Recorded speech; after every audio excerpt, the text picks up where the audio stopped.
J'ai regardé You People pour voir une comédie à l'américaine sur fond de choc des cultures. Je dois dire que je suis un peu resté sur ma faim. En termes de points forts, c'est toujours un plaisir de retrouver Eddie Murphy dans un film récent. D'ailleurs, à quand un rôle dans Expendables?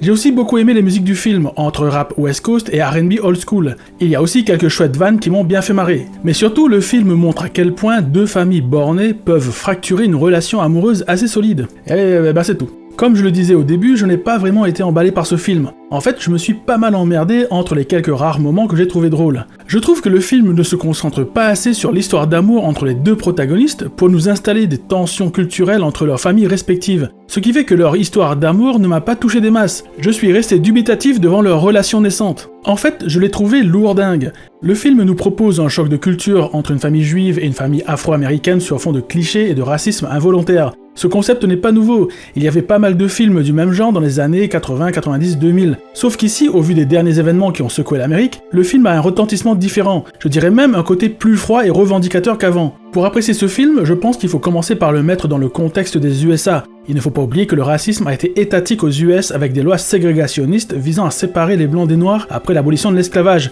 Et même plusieurs dizaines de décennies plus tard, cet héritage du passé est d'une certaine manière toujours présente dans la culture américaine. Il reste quelque chose de ces années sombres de l'histoire des USA qui continue de hanter certains citoyens de ce pays, qui finit par avoir des répercussions dans les faits divers, et cela se ressent aussi dans leurs films. Ce qui rend l'histoire de ce film intéressant quand l'on remet le tout en contexte, mais son côté revendicateur et même un poil revanchard a fini par me lasser. J'aurais beaucoup plus apprécié le film si celui-ci avait plus misé sur l'humour pour faire passer son message. Je ne dis pas qu'il fallait faire les clowns et avoir un Eddie Murphy en roue libre, mais beaucoup plus de moments drôles pour adoucir le tout et faire en sorte que les moments plus dramatiques soient bien plus forts. Même un humour caustique aurait très bien fonctionné, car malheureusement je trouve que ce film se cherche un peu trop. Il a le cul entre deux chaises. Entre comédie et film sociétal avec un message fort, je trouvais que le tout n'était pas super bien fagoté. On sent que les créateurs voulaient une comédie, mais ils ne sont pas allés au bout du délire de peur que leur message assez sérieux soit dilué dans toute cette bonne humeur. C'est un exercice pas super évident et un peu casse-gueule que pour moi réussissent très bien les Anglais, avec un traitement genre comédie anglaise où les protagonistes lâchent des énormités hyper dérangeantes pour nous faire rire, mais à la fois nous mettre mal à l'aise d'avoir ri à ça, le film aurait à mon sens fait mouche.